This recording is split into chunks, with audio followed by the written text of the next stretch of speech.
Qui a fait la révolution en Russie en 1917? La révolution russe est un événement fondamental du XXe siècle pour au moins deux raisons. 1. Elle a instauré le tout premier régime communiste de l'histoire de l'humanité. Et 2. Elle a posé les bases de la guerre froide entre l'URSS et les États-Unis. Bref, sans cette révolution, le XXe siècle aurait été totalement différent. Cette révolution russe, on l'appelle aussi révolution d'octobre. Et le plus souvent, elle est associée à un homme, Lénine. Mais il y a un petit problème. Déjà, la révolution d'octobre commence en mars. Et à ce moment-là, Lénine habite à Zurich, en Suisse. Il n'a pas mis les pieds en Russie depuis plus de 10 ans.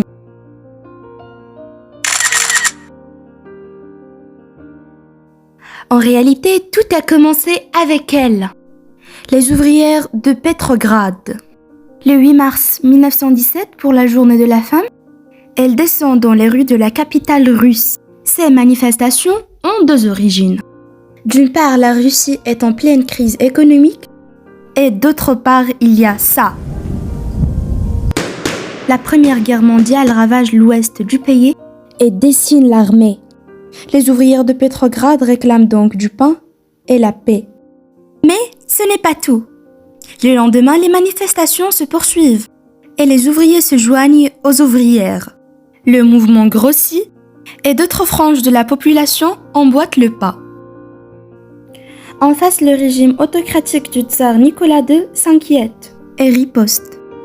L'armée est déployée et le 11 mars, les soldats tirent sur la foule.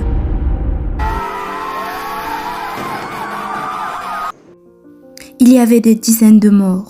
Mais pour certains soldats, cette violence ne passe pas. À leur tour, ils se soulèvent contre le régime et arment les ouvriers.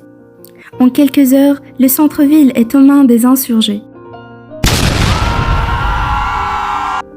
Dans la foulée, la classe politique improvise un nouveau régime. D'un côté, un gouvernement plutôt bourgeois, de l'autre, le Soviet, une assemblée de représentants de la classe ouvrière. Il existe une seule condition à ce double pouvoir. Le Soviet, plutôt révolutionnaire, doit pouvoir contrôler le gouvernement plutôt conservateur. Le 15 mars, sous la pression, le tsar Nicolas II abdique. Et c'est ainsi qu'en l'espace d'une seule semaine, le soulèvement populaire amorcé par les ouvrières de Petrograd a mis fin à 3 siècles de tsarisme autocratique. Mais Lénine, lui, n'est toujours pas là.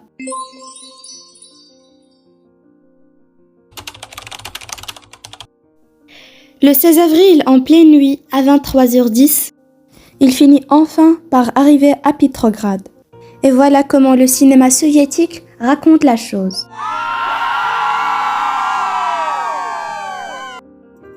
Acclamé par la foule. Ce n'est pas exactement ce qui s'est passé. Son discours ultra-radical surprend les membres du nouveau régime. Il appelle à l'insurrection, à la guerre civile européenne et au capitalisme. Certains le prennent pour un fou. Il faut comprendre qu'à ce moment-là, le parti bolchevique de Lénine est le groupe le plus à gauche du paysage politique révolutionnaire. Et qu'au sein même du parti bolchevique, Lénine est considéré comme radical. Résultat, les bolcheviks ont très peur à la classe politique. Et cet isolement va encore s'aggraver pour Lénine. En juillet, le gouvernement provisoire accuse les bolcheviks de mener des manifestations violentes et va jusqu'à accuser Lénine de travailler comme espion pour l'ennemi allemand. Les bolcheviks sont chassés, isolés et parfois emprisonnés.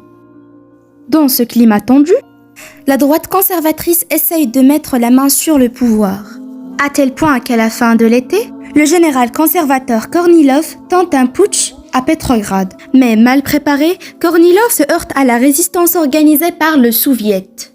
Le putsch est un échec, en grande partie grâce aux militants bolcheviks qui regagnent en popularité.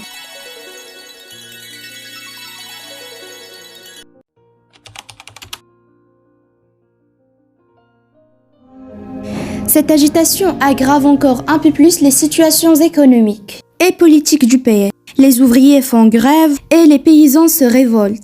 Dans ce cas où les bolcheviks constituent la dernière alternative. et ils sont élus à la tête du Soviet.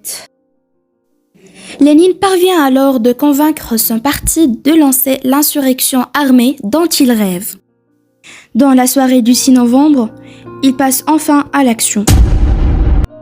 Encore une fois, les images de propagande montreront plus tard des hordes armées se ruant sur les lieux de pouvoir. En réalité, dans une ville où peu de gens soutiennent encore le gouvernement provisoire, l'insurrection fait peu de victimes. En l'espace de 2 jours, l'affaire est pliée. Le Congrès des Soviets désigne alors un nouveau gouvernement présidé par Lénine.